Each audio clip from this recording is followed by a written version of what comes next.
अगर गुरु तुम्हारा प्रबल हो जाए तो मैं आपको सत्य कहता हूं, जीवन के झंझावात से तुम उसी क्षण मुक्त हो जाओगे, उसी क्षण, दूसरा क्षण नहीं लगाना पड़ेगा। गुरु होना, कभी कभी तुम थोड़ा कंफ्यूज हो जाते हो। एक तरफ मैं तुम्हें कह रहा हूं कि गुरु सबल होना चाहिए, एक तरफ मैं तुम्हें कह रहा हूं गुरु थोड़ा शक्तिशाली होना चाहिए, थोड़ा भक्ति वाला होना चाहिए, थोड़ा तपस्यावान होना चाहिए, और दूसरी तरफ मैं तुम्हें एक और बात कह रहा हूं। ज्यादातर लोग कहते हैं कि संतों की कृपा से, गुरुओं की कृपा से भगवान मिलते हैं। हाँ, आप समझ रहे हैं? भक्तों की ये बात है और भक्त ऐसा मानते हैं कि संतों की कृपा से, गुरुओं की कृपा से भगवान प्राप्त होते हैं। लेकिन मैं एक बात कहूं, भगवान तो मिलना बहुत आसान है, अच्छा संत मिलना थोड़ा मुश्किल काम है। अच्छा संत बिना भगवान की कृपा के नहीं मिलता। बिनु हरि कृपा मिले नहीं संता। जब तक परमात्मा की कृपा न हो जाए, जब तक ईश्वर की कृपा न हो जाए, तब तक तुम्हें अच्छा गुरु और अच्छा संत नहीं मिल पाता। एक गुलाब को किसी व्यक्ति ने आकर बोला कि तुम्हारे में लाल रंग ही क्यों निकालते हो, तुम लाल रंग के क्यों हो, और तुम इतने सस्ते क्यों बिकते हो, 2, 4, 5 पैसे में तुम्हारी बिक्री हो जाती है, तुम 10-5 रुपए केजी बिक जाते हो, इतने सस्ते क्यों बिकते हो तुम? अगर 10-5 रुपए केजी गुलाब बिका तो एक गुलाब की कुछ 2, 4, 5 पैसे कीमत होगी, क्योंकि गुलाब देसी वाला बड़ा हल्का होता है। तो किसी ने कहा गुलाब तुम इतने हल्के क्यों हो और एक ही रंग के क्यों हो, ये 2 बातों का जवाब देना। गुलाब ने कहा मैं ऐसा ही हूं, मैं सदियों से ऐसा हूं और जन्म जन्मांतर से ऐसा हूं, मेरे पूर्वज भी ऐसे थे और मैं भी ऐसे ही रहना चाहता हूं। तो गुलाब को जिसने जगाने का काम किया, उनके गुरुजी ने, उन्होंने क्या कहा मालूम? बोले तुम्हारे पूर्वज अगर सामान्य थे तो ये जरूरी नहीं कि तुम सामान्य रहो। अपनी गरीबी पर, अपनी नाकामी पर, अपनी कम कीमत होने पर गर्व न करना। तुम्हें गर्व करना है तो अपनी उन्नति पर गर्व करना, उन्नति के लिए गर्व करना। हाँ, गुलाब तुम्हारे अंदर और भी बहुत रंग है। देखो तुम्हारी ये जो डंडी है, ये जो तुम्हारी टहनी है, ये हरी है, इसमें हरा रंग भी है।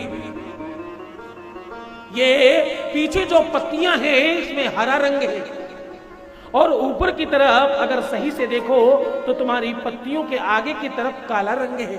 तुम्हारी इस टहनी के नीचे का अगर हम त्वचा निकाल दे, खाल निकाल दे, तो अंदर सफेद रंग भी निकलता है। ऐसे कई सारे रंग बताए। गुलाब को लगा नहीं नहीं ये सच बात नहीं है, मेरे में रंग नहीं है, मेरे पेड़ में है पर मेरे में रंग नहीं है। गुलाब नहीं माना। तो गुरुजी ने क्या किया मालूम? गुलाब के पेड़ की एक डंडी काट कर कुछ और जोड़ दिया। थोड़े दिन बाद गुलाब से दूसरा रंग निकला, गुलाब पीला निकल आया। हाँ, गुलाब फिर भी नहीं माना, तो गुलाब को फिर काटा और फिर कुछ जोड़ा, तो गुलाब गुलाबी निकला, गुलाब लाल निकला, गुलाब काला निकला, गुलाब नीला निकला, गुलाब पीला निकला, और जाने कितने रंग के गुलाब निकलने लगे। और एक बात बताऊं, जो पहले का गुलाब था वो दूसरे गुलाब से बहुत हल्का, और जो दूसरा गुलाब था वो पहले वाले से बहुत महंगा हो गया। पहले वाला गुलाब कुछ पैसों में बिक रहा था, ये वाला गुलाब कई रुपयों में बिकने लग गया, और ये वाला गुलाब पूरे विश्व में घूमने लग गया और पूरे विश्व का दर्शन करके आया है।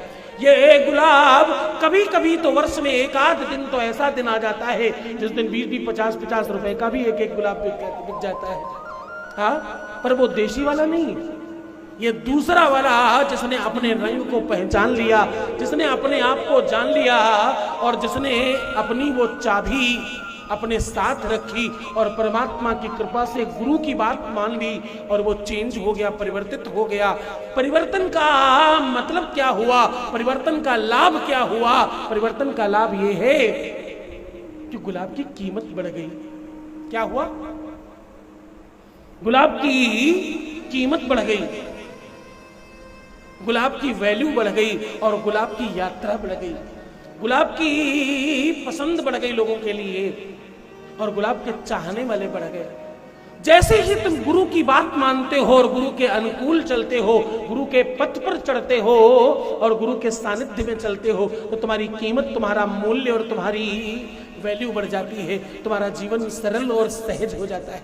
एक बात बताऊं, वो गुलाब को ठीक करने वाला जो व्यक्ति था, जो गुलाब का गुरु जी था, वो कौन था मालूम?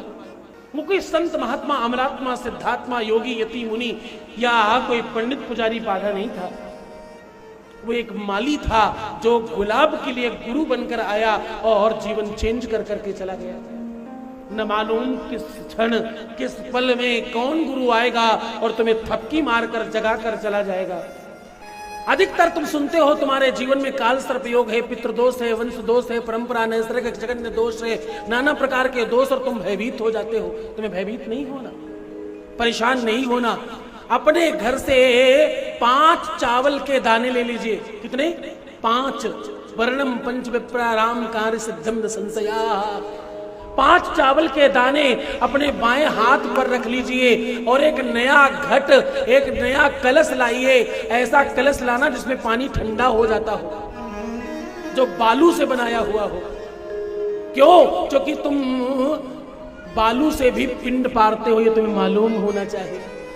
बालू से बना हुआ घट लेकर आओ जिसमें पानी ठंडा हो जाता है, उसमें पानी रखो और ये 5 चावल जो तुमने बाएं हाथ में रखे हैं, अपना नाम गोत्र बोलकर, अपने पूर्वजों का नाम लेकर, अपने पितरों का नाम लेकर उस घट में डाल देना। ये तुम रविवार, मंगलवार, शनिवार, एकादशी, पूर्णिमा, अमावस्या कर सकते हो। उस घट में डाल दो और रात्रि भर डला रहने दो और सवेरे उठकर इन चावलों के साथ इस घट का पानी महादेव पर जाकर चढ़ा देना। अपने घर से ले जाकर तुम्हारा पितृ दोष, वंश दोष, नैसर्गिक जगन्य दोष, काल सर्पयोग, मंगल दोष सब समाप्त हो जाएगा और तुम्हें खूब आनंद होगा।